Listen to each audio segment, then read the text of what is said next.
नमस्कार दोस्तों, स्वागत है आप सभी के एजुकेशन यूट्यूब चैनल पर। मेरा नाम अंशिका है। आपका सुपर टेट का बैच स्टार्ट हो चुका है यूट्यूब पर, जिसमें हमने पॉलिटी को कवर किया है। पॉलिटी को हम कवर कर रहे हैं, अभी पहला क्लास हमने लिया है, उसका आज हम क्वेश्चन आंसर देखेंगे। लेकिन उससे पहले हम ओवरव्यू देख लेते हैं जो हमने कल पढ़ाया था। ठीक है, संविधान निर्माण को लेकर के प्रथम भारतीय की बात करें जिन्होंने संविधान सभा की मांग करी थी, वो थे बाल गंगाधर तिलक। 1896 में इन्होंने मांग करी थी। 1922 में गांधी जी ने स्टेटमेंट दिया था कि भारत को जो संविधान है भारतीयों की इच्छानुसार होना चाहिए। 1924 में मोतीलाल नेहरू ने ब्रिटिश पार्लियामेंट में संविधान सभा की मांग करी थी। 1934 में बात करें, 1934 में एम.एन. रॉय जो कि एक कम्युनिस्ट लीडर थे, उन्होंने औपचारिक संविधान सभा की मांग करी थी। और 1935 में इस बात को स्वीकार किया था कांग्रेस ने और अपने घोषणा पत्र में शामिल किया था इन्होंने। और 1940 में अगस्त प्रस्ताव, जिसमें आंशिक रूप से संविधान सभा की मांग करी गई थी। 1942 में अगर बात करें ट्रिप्स मिशन, जिसमें स्पष्ट रूप से संविधान सभा की मांग करी गई थी, लेकिन इसको अस्वीकार कर दिया गया था।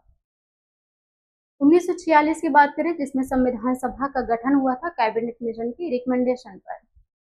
और अगर सीट्स की बात करें, संविधान सभा की जो सीट्स हैं, जो जनसंख्या के आधार पर तय की गई थी, 10 लाख लोगों पर एक सीट, जिसमें 389 सीटें तय की गई थी।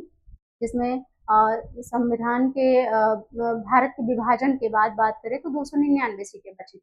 और संविधान सभा एक तरफ इलेक्टेड भी थी और नॉमिनेटेड भी थी, दोनों थी। ठीक है, क्योंकि इसकी जो 296 सीटें थी ब्रिटिश प्रांत की, वो इलेक्टेड थी। और 293 की बात करें तो 93 सीटें थी, वो नॉमिनेटेड थी, जो राजा रजवाड़े की थी। संविधान सभा में प्रस्तावना के बाद कुछ बदलाव जो हुआ, स्वतंत्रता के बाद जो बदलाव हुआ, भारत की स्वतंत्रता के बाद जो बदलाव हुआ संविधान सभा में, उसको देखें तो जिसमें 9 दिसंबर 1946 को पहली बैठक हुई थी। 11 जिसमें पहली बैठक के समय पे जो डॉक्टर सच्चिदानंद सिन्हा थे, उनको अस्थायी अध्यक्ष चुना गया था। और दूसरी बैठक जब 11 दिसंबर 1946 को हुई थी, तो उस समय डॉक्टर राजेंद्र प्रसाद को अस्थायी अध्यक्ष चुना गया था संविधान सभा का।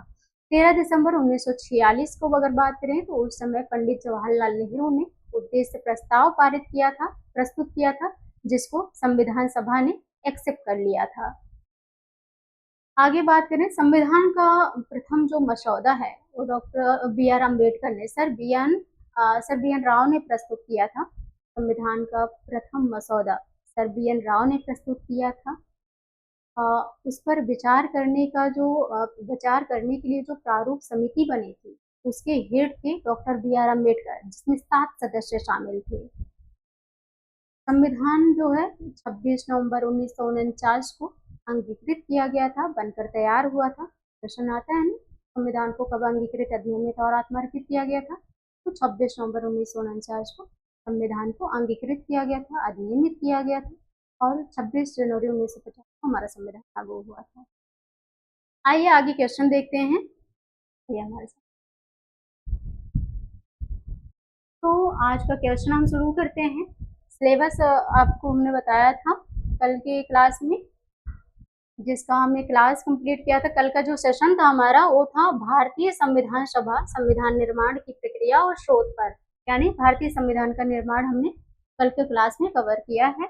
उसी से रिलेटेड आज हम क्वेश्चन देखेंगे। आइए स्टार्ट करते हैं। पहला क्वेश्चन है आपका, संविधान सभा के गठन का विचार सर्वप्रथम किसने प्रस्तुत किया था?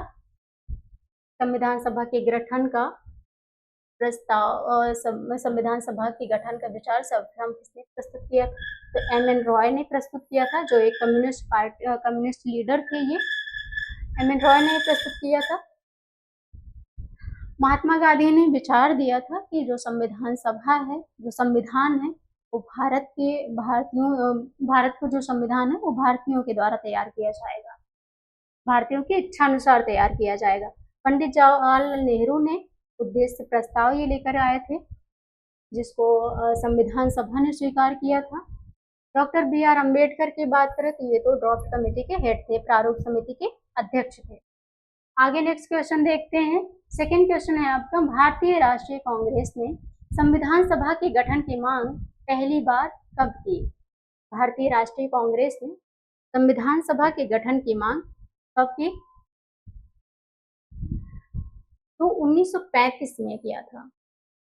कब किया था? 1935 में, क्योंकि 1934 में एम.एन. रॉय ने किया था, जिसको एक्सेप्ट किया था, स्वीकार किया था इन्होंने, और 1935 में अपने घोषणा पत्र में शामिल किया था कांग्रेस ने। नेक्स्ट है आपका भारतीय संविधान सभा का गठन। भारतीय संविधान सभा का गठन किस योजना के आधार पर किया गया था? तो कैबिनेट मिशन योजना के तहत किया गया था, क्योंकि क्रिप्स मिशन योजना जब आया था तो इसको अस्वीकार कर दिया गया था कांग्रेस के द्वारा भी और मुस्लिम लीग के द्वारा भी, क्योंकि इसमें जो है पूर्ण स्वतंत्रता की बात नहीं थी, जिसकी वजह से कांग्रेस ने भी अस्वीकार कर दिया था। और आपका आंसर होगा क्वेश्चन नंबर 3 का और कैबिनेट मिशन योजना। नेक्स्ट क्वेश्चन देखते हैं, कैबिनेट मिशन भारत कब आया था? कैबिनेट मिशन भारत कब आया था? तो 1946 में आया था। ठीक है, ये आपका आंसर होगा। नेक्स्ट क्वेश्चन, इसको हमने पूरी तरीके से एक्सप्लेन कर दिया है डिटेल में पिछले क्लास में। संविधान सभा की पहली बैठक कब हुई थी? 9 दिसंबर 1946 को हुई थी पहली बैठक, 9 दिसंबर 1946।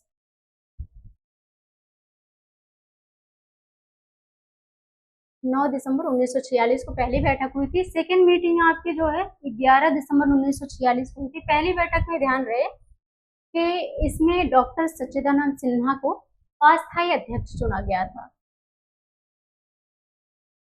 डॉक्टर सच्चिदानंद सिन्हा को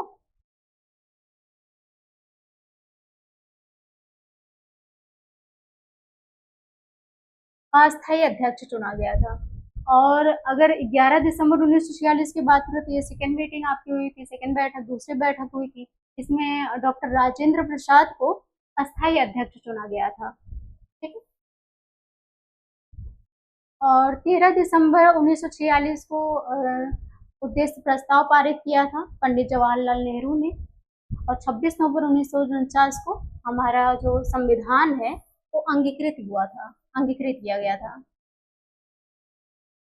इसी दिन बन करके तैयार हुआ था हमारा संविधान, बनकर तैयार हुआ था। और 13 दिसंबर 1946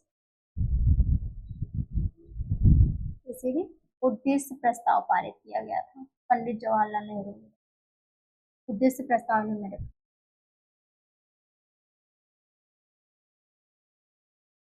ठीक है, और इस दिन डॉक्टर राजेंद्र प्रसाद अस्थायी अध्यक्ष चुने गए थे। सेकेंड मीटिंग थी इस दिन।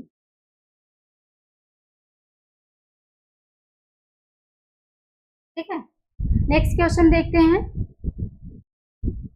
संविधान सभा के अस्थायी अध्यक्ष कौन थे? तो अभी जैसा कि हमने बताया अस्थायी अध्यक्ष थे डॉक्टर सच्चिदानंद सिन्हा, ये संविधान सभा के अस्थायी अध्यक्ष थे। अस्थायी अध्यक्ष डॉक्टर राजेंद्र प्रसाद थे। बी.आर. अम्बेडकर प्रारूप ड्राफ्ट कमेटी यानी प्रारूप समिति के अध्यक्ष थे, और डॉक्टर राजेंद्र प्रसाद अस्थायी अध्यक्ष थे, अस्थायी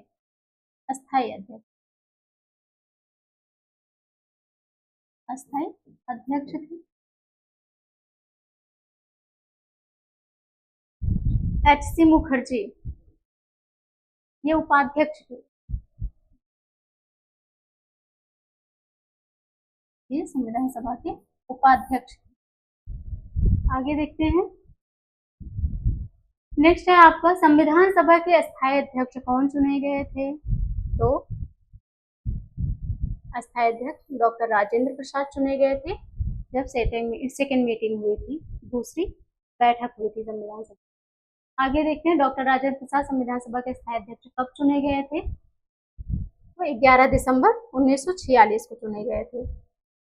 11 दिसंबर 1946 को चुने गए थे, क्योंकि 9 दिसंबर 1946 को पहली मीटिंग हुई थी। 13 दिसंबर को उद्देश्य प्रस्ताव पारित किया गया था, उद्देश्य प्रस्ताव उन्होंने रखा था जवाहरलाल नेहरू ने, जिसे संविधान सभा ने एक्सेप्ट किया था। और 22 जनवरी 1947 की बात करें, उद्देश्य प्रस्ताव को स्वीकार किया गया था। इस दिन उद्देश्य प्रस्ताव को स्वीकार किया गया था संविधान सभा द्वारा। और इस दिन ये लेकर आए थे संविधान सभा के बीच में, जवाहरलाल नेहरू उद्देश्य प्रस्ताव लेकर आए थे।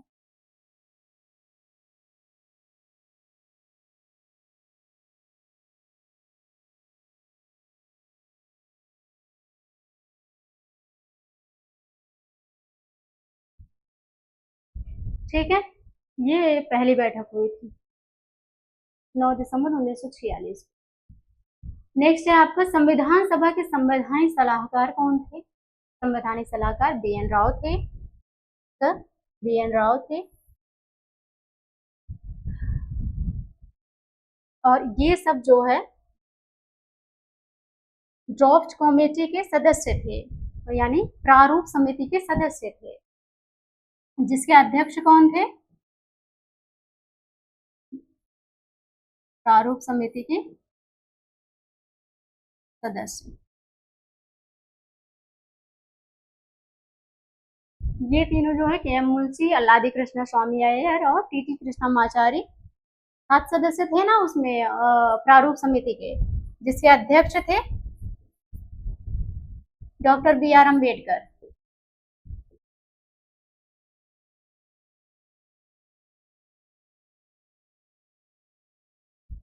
ये अध्यक्ष थे। 7 सदस्य में 3 सदस्य का नाम है जो प्रारूप समिति में सदस्य थे। आइए आगे देखते हैं। नेक्स्ट क्वेश्चन है आपका, संविधान सभा के उपाध्यक्ष कौन थे? उपाध्यक्ष एच.सी. मुखर्जी थे। कौन थे? एच.सी. मुखर्जी। संविधान सभा के उपाध्यक्ष थे एच.सी. मुखर्जी। सरदार पटेल प्रांतीय संविधान समिति के अध्यक्ष थे।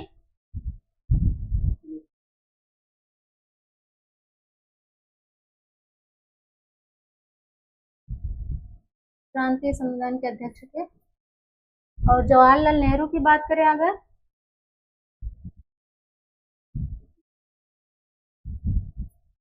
ये याद रहे ये अध्यक्ष थे, उपाध्यक्ष नहीं। ये संघ संविधान समिति, संघ संविधान समिति और संघ शक्ति समिति,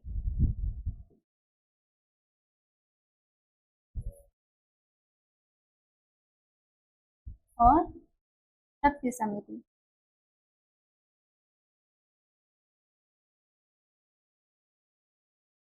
इसके अध्यक्ष थे जवाहरलाल नेहरू। अध्यक्ष, उपाध्यक्ष नहीं, अध्यक्ष।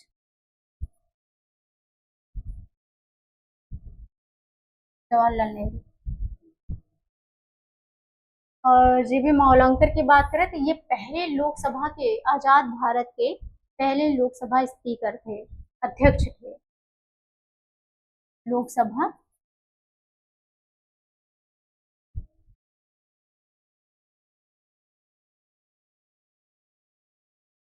पहले अध्यक्ष, ठीक है, पहले लोकसभा अध्यक्ष थे जी.बी. मावलंकर।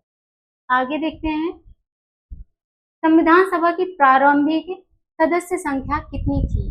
संविधान सभा की प्रारंभिक सदस्य संख्या कितनी थी? क्योंकि आजादी के बाद 299 हो गया था ना, इसीलिए ये प्रारंभिक पूछ रहा है। तो 389 थी। कितनी थी? 389, जिसमें आपका 296 ब्रिटिश प्रांत का था। और अगर बात करें 93 जो थी वो राजा रजवाड़े की थी, मतलब प्रिंसली स्टेट बोल सकते हैं, राजा रजवाड़े।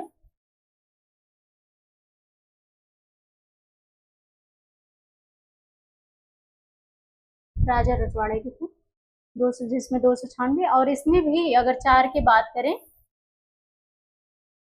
तो हमने बताया था ना, पहले क्लास में हमने किया था कि ये जो 4 हैं, ये अजमेर, बलूचिस्तान,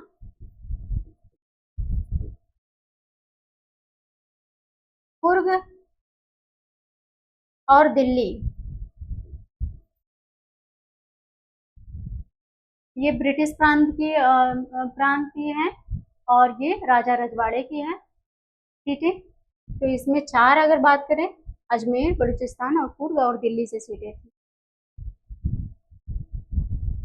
नेक्स्ट देखते हैं, और आज़ादी के बाद कितना था?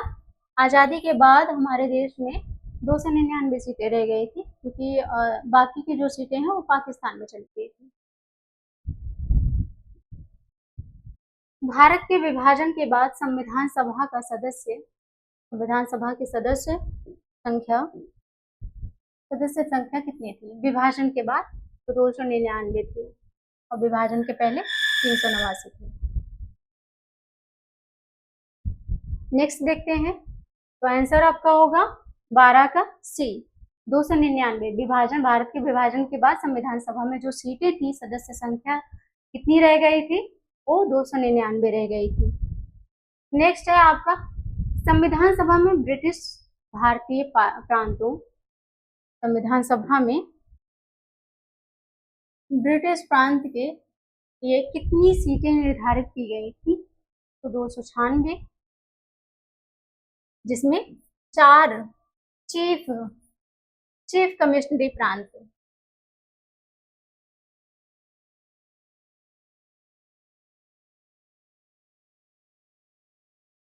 जिसमें 4 सीटें जो है चीफ कमिश्नरी प्रांत की थी, वही अजमेर, बलूचिस्तान, कुर्ग और दिल्ली। 4 सीटें चीफ कमिश्नरी प्रांत की थी, और बाकी जो 292 है वो ब्रिटिश भारतीय प्रांतों की थी। टोटल मिलाकर के ब्रिटिश भारतीय प्रांतों की थी। आगे देखते हैं, क्वेश्चन नंबर 14 है, संविधान सभा में देशी रियासतों यानी प्रिंसली स्टेट यानी राजा रजवाड़े भी जिसे कहते हैं, के लिए कितनी सीटें निर्धारित की गई थी? तो कितनी सीटें निर्धारित की गई थी? 93 सीटें। ये आपका आंसर होगा, 93 सीटें निर्धारित की गई थी देशी रियासतों प्रिंसली स्टेट के लिए कितनी सीटें निर्धारित की गई थी? 93 निर्धारित की गई थी। 14 का आपका आंसर होगा B, option number B. Next question देखते हैं, संविधान सभा के प्रांतीय प्रतिनिधियों का चुनाव किसके द्वारा किया गया था? संविधान सभा के प्रांतीय प्रतिनिधियों का चुनाव किसके द्वारा किया गया था? तो प्रांतीय विधानसभाओं में के निर्वाचित सदस्यों के द्वारा किया गया था, क्योंकि इसमें क्या था, जो प्रांतीय प्रतिनिधियों का चुनाव है, जिसमें संख्या थी इनकी 296, ये इलेक्ट होकर के आए थे। कैसे आए थे? इलेक्ट होकर के। और जो 93 संख्या थी राजा रजवाड़े की, प्रिंसली स्टेट की, ये जो है नॉमिनेट होकर के आए थे, यानी मनोनीत। 296 जो सीटें थी प्रांतीय की, ब्रिटिश प्रांत की, तो वो इलेक्ट होकर के आए थे, और 93 जो राजा रजवाड़े की थी वो नॉमिनेट होकर के आए थे। ठीक है, तो आपका आंसर होगा ऑप्शन नंबर सी, प्रांतीय विधानसभाओं के निर्वाचित सदस्यों द्वारा प्रांतीय प्रतिनिधियों का चुनाव हुआ था, जिसमें सीटें थी 296। आइए आगे देखते हैं, संविधान सभा का चुनाव किस आधार पर नहीं हुआ था? पूछ रहा है किस आधार पर नहीं हुआ था। तो अप्रत्यक्ष चुनाव हुआ था, जैसे आज के राष्ट्रपति का चुनाव होता है वैसे। प्रांतीय विधानसभाओं के निर्वाचित सदस्य, प्रांतीय विधानसभाओं का जो सदस्यों का निर्वाचन है वो कैसे हुआ था? तो मतलब इलेक्ट होकर के आए थे, प्रांतीय विधानसभा के जो सदस्य थे वो इलेक्ट होकर के आए थे, निर्वाचित होकर के आए थे, ये बता रहा है। ये सही है आपका, दोनों सही है। और आनुपातिक प्रतिनिधित्व, ये भी सही होगा, लेकिन ये सी आपका गलत है आंसर, लेकिन सी ही होगा, इसके अनुसार सी होगा, क्योंकि सार्वभौमिक वयस्क मताधिकार उस समय नहीं, उस समय सार्वभौमिक वयस्क मताधिकार के आधार पर नहीं हुआ था चुनाव। आगे देखते हैं, क्वेश्चन नंबर 17 है, संविधान सभा में उद्देश्य प्रस्ताव किसने प्रस्तुत किया था? संविधान सभा में उद्देश्य प्रस्ताव किसने प्रस्तुत किया था? तो पंडित जवाहरलाल नेहरू ने।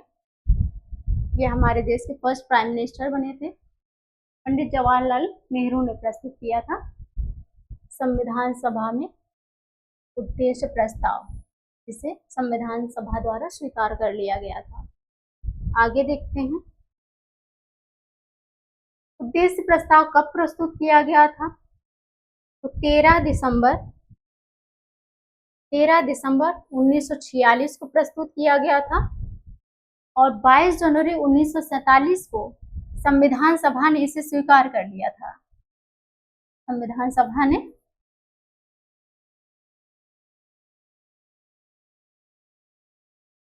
स्वीकार कर लिया था। उद्देश्य प्रस्ताव कब प्रस्तुत किया गया था? 13 दिसंबर 1946 को। किसने प्रस्तुत किया था? पंडित जवाहरलाल नेहरू ने। और कब इसे स्वीकार किया गया था? 22 जनवरी 1947 को। किसने स्वीकार किया था? संविधान सभा ने स्वीकार किया था। यहाँ तक क्लियर हुआ? आगे देखते हैं, उद्देश्य प्रस्ताव को संविधान सभा ने कब स्वीकार किया था? तो जैसा कि हमने बताया 22 जनवरी 1947 को। आगे देखते हैं, क्योंकि 15 अगस्त 1947 को हमारा देश आज़ाद हुआ था, और 26 नवंबर 1949 को हमारा संविधान बन करके तैयार हुआ था, और 13 दिसंबर 1946 को सेकेंड मीटिंग हुई थी, जिसमें डॉक्टर राज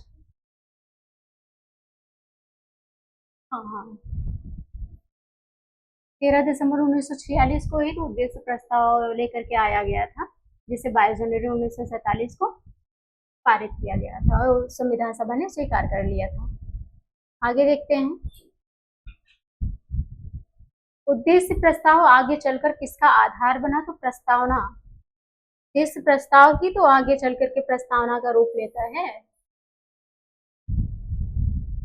तो ऑप्शन नंबर सी होगा करेक्ट आंसर। ठीक है, संविधान की प्रस्तावना ही बाद में आधार लेती है, आधार बनती है किसका? उद्देश्य प्रस्ताव का, जिसे पंडित जवाहरलाल नेहरू लेकर आए तो संविधान सभा ने स्वीकार किया था। आगे देखते हैं, प्रारूप समिति का गठन कब हुआ था? ड्राफ्ट कमेटी का गठन कब हुआ था?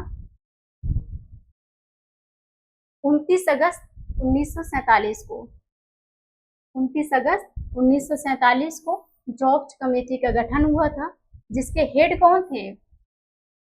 Doctor B R. अम्बेडकर।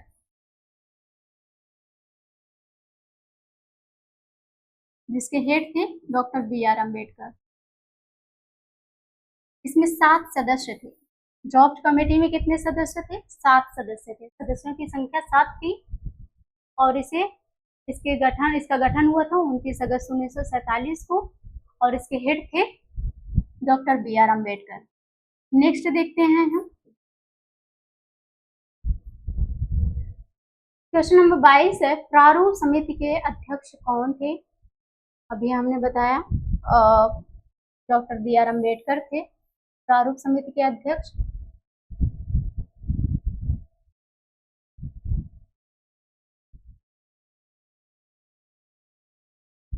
आगे देखते हैं, क्वेश्चन नंबर 23 है, प्रारूप समिति में प्रारंभ में कितने सदस्य थे? 7 सदस्य थे।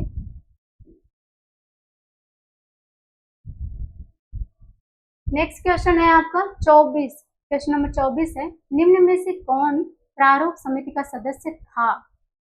के.एम. मुंशी थे। कौन थे? के.एम. मुंशी, ये प्रारूप समिति के सदस्य थे। संघ शक्ति समिति के अध्यक्ष कौन थे? संघ शक्ति समिति के अध्यक्ष थे जवाहरलाल नेहरू। संविधान समिति, संघ संविधान समिति, एक सेकंड, संघ शक्ति समिति और संघीय या संघ, कुछ भी कह सकते हैं, दोनों में से संघ संविधान समिति।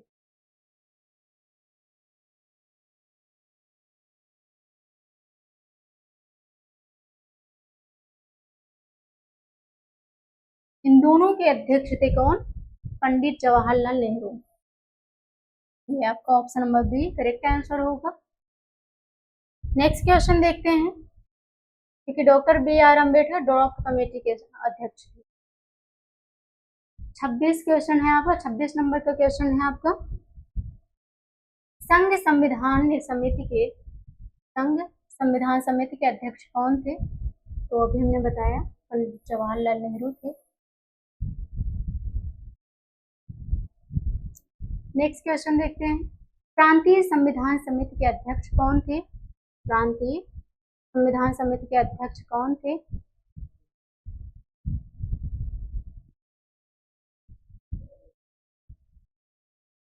प्रांतीय संविधान समिति के अध्यक्ष कौन थे?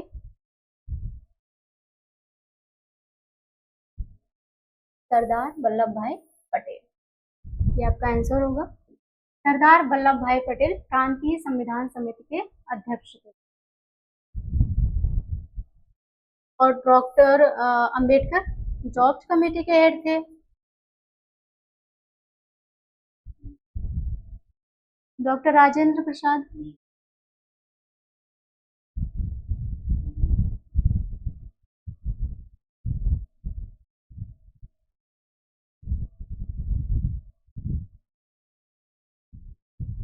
मौलिक अधिकारों और अल्पसंख्यकों से संबंधित सलाहकार समिति के अध्यक्ष कौन थे? मौलिक अधिकारों और अल्पसंख्यकों से संबंधित सलाहकार समिति के अध्यक्ष कौन थे? सरदार पटेल। आंसर आपका होगा सरदार पटेल। ये मौलिक अधिकार और अल्पसंख्यकों से संबंधित जो सलाहकार समिति थी उसके अध्यक्ष थे ये। नेक्स्ट क्वेश्चन देखते हैं, नियम प्रक्रिया समिति के अध्यक्ष कौन थे? नियम प्रक्रिया समिति के अध्यक्ष कौन थे? तो डॉक्टर राजेंद्र प्रसाद थे। कौन थे? डॉक्टर राजेंद्र प्रसाद। इसके पहले जो क्वेश्चन में डॉक्टर राजेंद्र प्रसाद का नाम था, इसलिए हमने एक्सप्लेन नहीं किया क्योंकि क्वेश्चन में सब कुछ दिया है, एक एक करके दिया गया है। तो डॉक्टर राजेंद्र प्रसाद थे, ऑप्शन नंबर ए होगा करेक्ट आंसर। नेक्स्ट देखते हैं, भारतीय स्वतंत्रता अधिनियम 1947 के बाद संविधान सभा क्या बन गई? पूछ रहा है, भारतीय संविधान स्वतंत्रता अधिनियम के बाद 1947 के बाद भारतीय संविधान सभा क्या बन गई? तो संप्रभु निकाय बन गई। क्या? संप्रभु निकाय।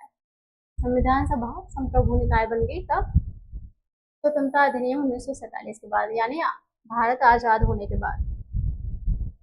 नेक्स्ट देखते हैं, नेक्स्ट क्वेश्चन है क्वेश्चन नंबर 31, संविधान सभा ने संविधान निर्माण के साथ साथ किस रूप में कार्य किया था?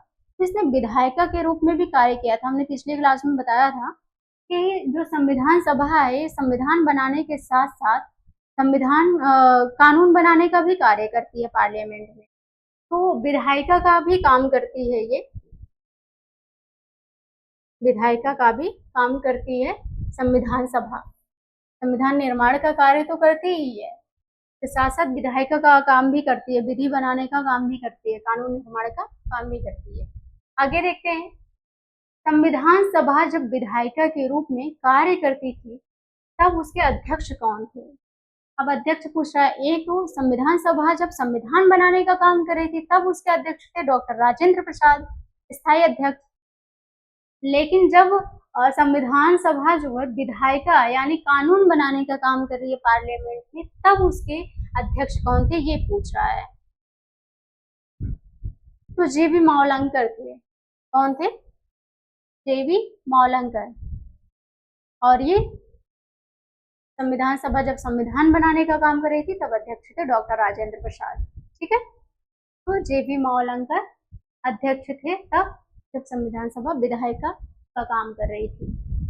आगे देखते हैं, क्वेश्चन नंबर 33 है, संविधान सभा ने संविधान को कब अंगीकृत किया था? संविधान सभा ने संविधान को कब अंगीकृत किया था? अंगीकृत, अधिनियमित,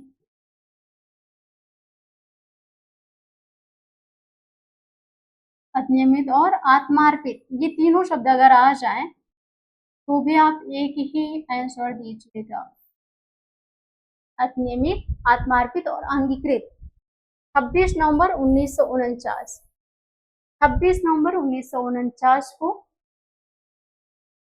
संविधान सभा ने संविधान को अंगीकृत किया था, अधिनियमित किया था, आत्मार्पित किया था, क्योंकि 15 अगस्त को हमारा देश आजाद हुआ था, 15 अगस्त 1947 को।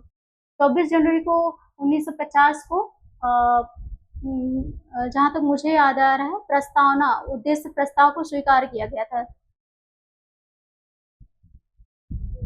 इस दिन मुझे लगता है अंतिम बैठक, सॉरी माफ कीजिएगा, इस दिन अंतिम बैठक हुआ था, संविधान सभा की अंतिम बैठक हुई।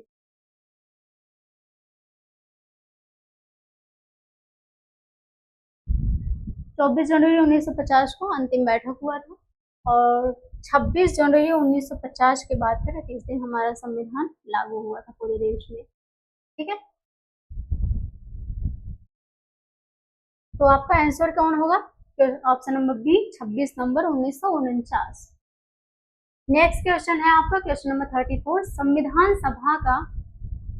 संविधान सभा की अंतिम बैठक कब हुई थी? तो जैसा कि हमने बताया अभी 24 जनवरी 1950 कब हुआ था? 24 जनवरी 1950 को। नेक्स्ट क्वेश्चन देखते हैं, 35वां क्वेश्चन है, संविधान कब लागू हुआ था? संविधान कब लागू हुआ था? तो 26 जनवरी 1950 को हमारे देश का संविधान लागू किया गया था। नेक्स्ट क्वेश्चन देखते हैं, क्वेश्चन नंबर 36 है, 26 जनवरी को संविधान लागू करने का प्रमुख कारण क्या था? क्यों वही डेट चुना गया था संविधान लागू करने का, ये पूछ रहा है। तो जिसमें आपका आंसर होगा वो ऑप्शन नंबर सी, 1930 में पूर्ण स्वराज, 26 जनवरी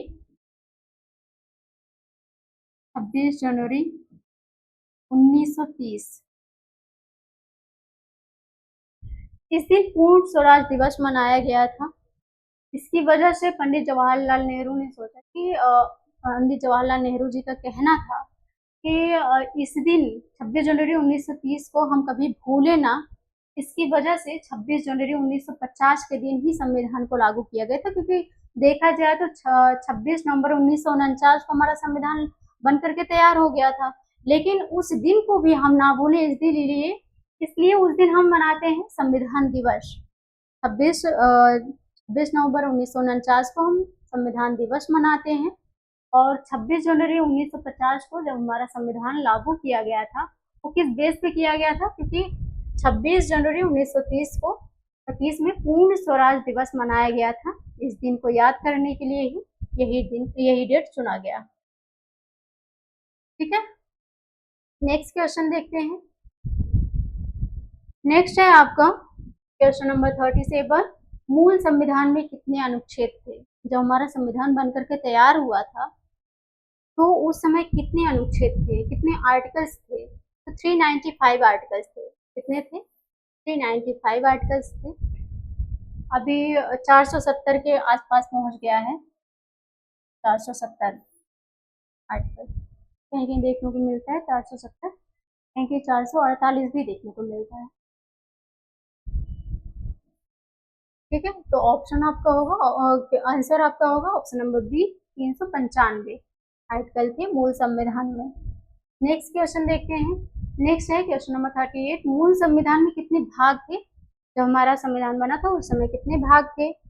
भाग 22 थे, अभी 25 भाग हैं। अभी कितने हैं? 25 भाग हैं। नेक्स्ट है क्वेश्चन नंबर 39, मूल संविधान में कितनी अनुसूचियां थी? कितनी अनुसूचियां थी, कितने शेड्यूल? कितनी अनुसूचियां थी मूल संविधान में? तो 8 अनुसूचियां थी। अभी कितनी है? अभी 12 अनुसूचियां हैं। ठीक है, मूल संविधान में 8 अनुसूचियां थी, अभी 12 अनुसूचियां। नेक्स्ट क्वेश्चन देखते हैं, क्वेश्चन नंबर 40 है आपका। भारतीय संविधान में राज्य के नीति निदेशक तत्व यानी डीपीएसपी किस देश के संविधान से लिया गया है, किस देश से प्रेरित है? तो आयरलैंड से। नीति निदेशक तत्व कहाँ से लिया गया था? आयरलैंड से लिया गया था, क्योंकि अमेरिका से आपका फंडामेंटल राइट लिया गया था, कहते हैं यानी मौलिक अधिकार, फंडामेंटल राइट। ये कहाँ से लिया गया था? ये अमेरिका से लिया गया था। ब्रिटेन से बात करें तो संसद की संघीय प्रणाली,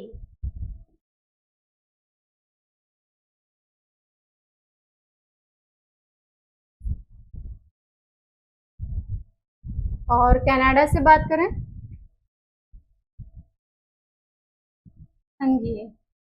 संघीय व्यवस्था कह सकते हैं।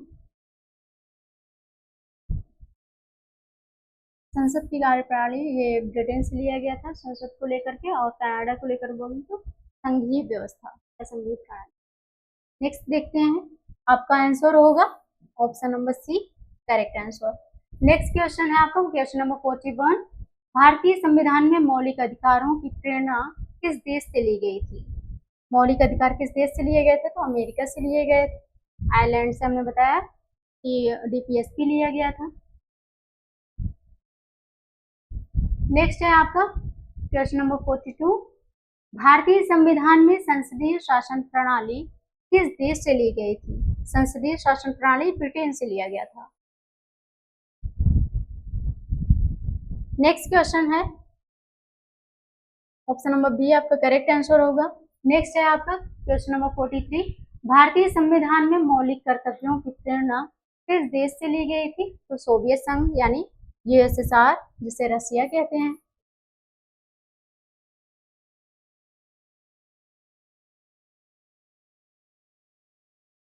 यानी रूस से। ठीक है, भारतीय संविधान में मौलिक कर्तव्यों की प्रेरणा रूस के संविधान से लिया गया है। नेक्स्ट है आपका क्वेश्चन नंबर 44। भारतीय संविधान में स्वतंत्रता, समानता, समता भी कहते हैं, इक्विटी भी बोल लो, इक्विटी और इक्वालिटी, समता। भारतीय संविधान में स्वतंत्रता, समता या समता, बंधुता के आदर्श किस देश से प्रेरित हैं? ये प्रियम्बल में शामिल किया गया है। इसको जो है प्रियम्बल में यानी प्रस्तावना, हमारे देश के जो हमारे संविधान की जो प्रस्तावना है उसमें ये तीनों चीजें शामिल करी गई हैं। ये आपका आंसर होगा फ्रांस से लिया गया है। ये तीनों चीजें जो शामिल की गई हैं हमारे देश के संविधान में, संविधान की प्रस्तावना में, वो फ्रांस से ली गई है। ठीक है, नेक्स्ट क्वेश्चन है आपका क्वेश्चन नंबर 45। भारतीय संविधान में आपातकालीन यानी इमरजेंसी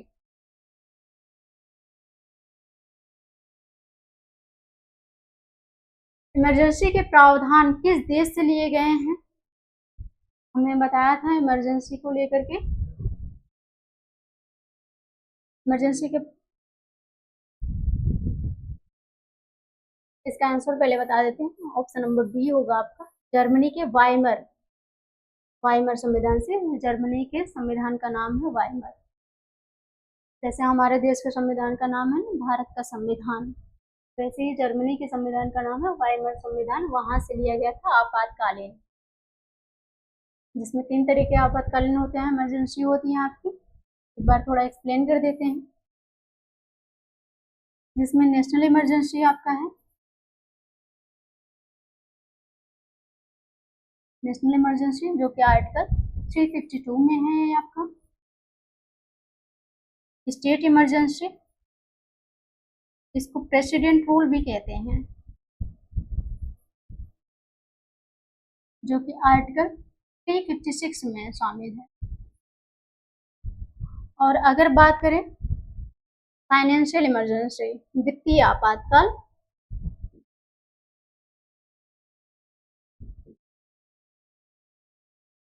ये आपका आर्टिकल 360 में शामिल है। ठीक है, ये जो है आपातकालीन जो प्रावधान है ये लिया गया है जर्मनी के वाइमर संविधान से। आगे देखते हैं, नेक्स्ट क्वेश्चन है क्वेश्चन नंबर 46, भारतीय संविधान में विधि द्वारा स्थापित प्रक्रिया, विधि द्वारा स्थापित प्रक्रिया किस देश से लिया गया है? तो आपका ऑप्शन है ऑप्शन नंबर बी, जापान, ये आपका करेक्ट आंसर होगा। यहां से हमने विधि द्वारा स्थापित प्रक्रिया लिया है।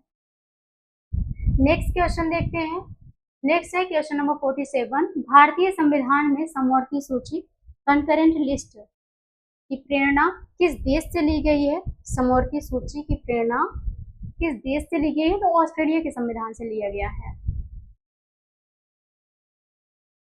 समवर्ती सूची, 3 सूचियां हैं ना अपने देश में, संघ सूची, राज्य सूची, समवर्ती सूची। तो उसमें जो समवर्ती सूची है वो जो है ऑस्ट्रेलिया के संविधान से लिया गया है। ठीक, तो आपका आंसर होगा option number A, correct answer. Next question पे ध्यान देते हैं, नेक्स्ट क्वेश्चन है क्वेश्चन नंबर 48, भारतीय संविधान के प्रशासनिक ढांचे, भारतीय संविधान के प्रशासनिक ढांचे पर सबसे अधिक प्रभाव किस अधिनियम का माना जाता है? तो भारत सरकार अधिनियम 1935 भारतीय संविधान के प्रशासनिक ढांचे पर सबसे अधिक प्रभाव किस अधिनियम का माना जाता है? तो आपका आंसर होगा ऑप्शन नंबर सी, भारत सरकार अधिनियम 1935, क्योंकि हमारे देश के संविधान में सबसे ज्यादा योगदान इसका रहा है, भारत शासन अधिनियम 1935 का। यहाँ से बहुत ज्यादा कानून शामिल किए गए हैं। ठीक है, नेक्स्ट क्वेश्चन है क्वेश्चन नंबर 49 है आपका, संविधान सभा ने संविधान निर्माण में कुल कितने सत्र किए थे? 11 सत्र किए थे। कितने? 11 सत्र। संविधान सभा ने संविधान निर्माण में कुल कितने सत्र किए थे? 11 सत्र किए थे। ऑप्शन नंबर सी आपका करेक्ट आंसर होगा, 11। नेक्स्ट क्वेश्चन देखते हैं, क्वेश्चन नंबर 50 आपका क्या कह रहा है, निम्न में से संविधान निर्माण की सही कालानुक्रमिक श्रृंखला कौन सी है? तो आपका आंसर होगा ऑप्शन नंबर ए, पहले कैबिनेट मिशन बनता है, उद्देश्य प्रस्ताव पंडित जवाहरलाल नेहरू लेकर के आते हैं, फिर प्रारूप समिति बनती है जिसके अध्यक्ष होते हैं डॉक्टर BR अम्बेडकर। उसके बाद हमारे संविधान को 26 नवंबर 1949 को अंगीकृत किया जाता है, अधिनियमित किया जाता है, आत्मार्पित किया जाता है। आपका सवाल यहीं तक था, क्वेश्चन नंबर 50। 50 क्वेश्चन हमने कवर किए हैं। आई होप इसमें लगभग जो हमने पढ़ाया है और उससे प्लस भी कुछ चीजें इसमें कवर हो चुकी हैं। अगर आप इतना अटेंड कर लेते हैं तो बहुत ज़्यादा है, उस चैप्टर का मैं बात कर रही हूँ। तो क्लास कैसा लगा कमेंट सेक्शन में ज़रूर बताइएगा आप मुझे। अगर अच्छा लगा हो सब्सक्राइब कीजिए, लाइक कीजिए, चैनल को शेयर कीजिए लोगों के बीच में। यहाँ तक बने रहने के लिए आपका बहुत बहुत धन्यवाद।